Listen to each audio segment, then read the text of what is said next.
The 93 flood. High water everywhere. When you live beside the Mississippi River, as the Quad Cities does, flooding isn't an exception. It's part of the bargain. It has been that way since the beginning. When the first permanent settlers arrived in the mid-1800s, high water did not shock anyone. It was expected. Davenport and Rock Island were built tight against the river because the river was the economy. Warehouses, mills, docks, rail sidings, and factories crowded the banks. The closer you were to the water, the more you could earn. Everyone understood the trade-off. When the Mississippi flooded, it was treated less like a disaster and more like a hard season. You waited it out, you cleaned up, you rebuilt.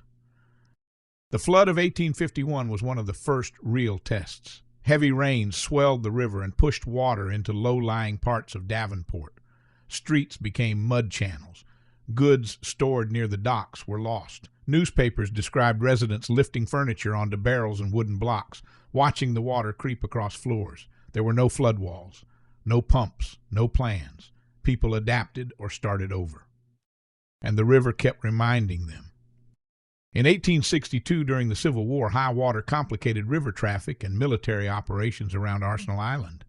Supply routes slowed, boats struggled, the war pressed in from one side, the river from the other. In 1880 and 1881, spring floods shut down riverfront businesses again, reinforcing a lesson the city had to learn time and time again. Prosperity here always came with risk. By the time of the Great Flood of 1922, the Quad Cities were larger and more complicated. Water spread across downtown Davenport and low areas of Rock Island, cutting off streets and forcing evacuations. Flooding interrupted trade. It displaced families. It shut down infrastructure. Still, the response was familiar. Sandbags, raised walkways, waiting it out. The flood of 1965 changed the conversation. That year, the Mississippi reached heights no living resident had seen before. Downtown Davenport flooded extensively. Roads vanished. Businesses closed for weeks. For the first time, people seriously talked about permanent flood protection. But memory faded faster than the water. Funding stalled. Life moved on. Then came 1993. That spring it rained and didn't stop.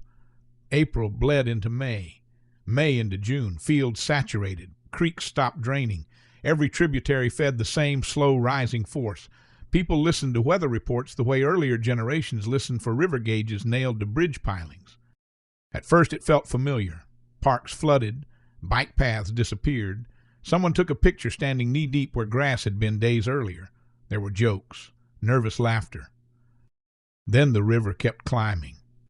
By early summer, sandbagging became daily life. In Davenport, volunteer lines stretched for blocks. Teenagers skipped summer plans. Office workers ruined dress shoes. Farmers drove in with trucks and loaders. Hands blistered. Backs gave out. Nobody left. Some people slept in their cars between shifts because floods historically always ended. In Rock Island, families started moving furniture upstairs before anyone told them to. Some guessed wrong. Water came faster. Couches floated. Refrigerators tipped. One man tied a washing machine to a stair railing and watched it break loose anyway. Boats replaced cars.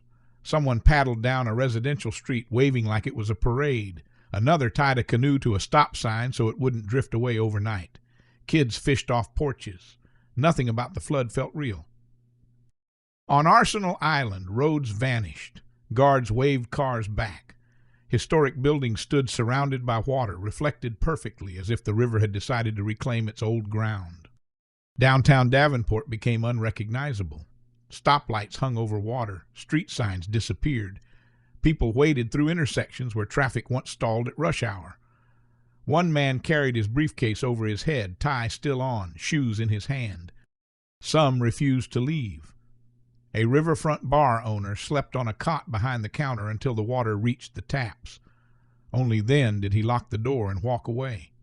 Someone else held a birthday party in a flooded park shelter. Cake on a folding table, candles flickering while water lapped at their ankles. There were darker moments. Upstream, farmers watched entire seasons disappear. Livestock drowned, crops rotted. In town, basements filled with photo albums and tools. People marked water lines on walls with pencils, promising they'd erase them later. The river didn't crest and retreat. It stayed through July into August. Heat settled over standing water. Mosquitoes thickened. Businesses failed, not just from damage, but from absence. Customers couldn't reach them. Supplies couldn't arrive. When the water finally fell, it left silence behind. Mud coated everything. Furniture lined the curbs. Drywall was stripped down to studs. People shoveled without speaking, stopping only to nod at neighbors they had worked beside all summer. 1993 broke something old. Before 1993, floods were endured. After 1993, they were planned for. Permanent flood walls rose where sandbags once stood. Levees were strengthened and extended. Pump stations were installed to move water back to the river when gravity no longer could.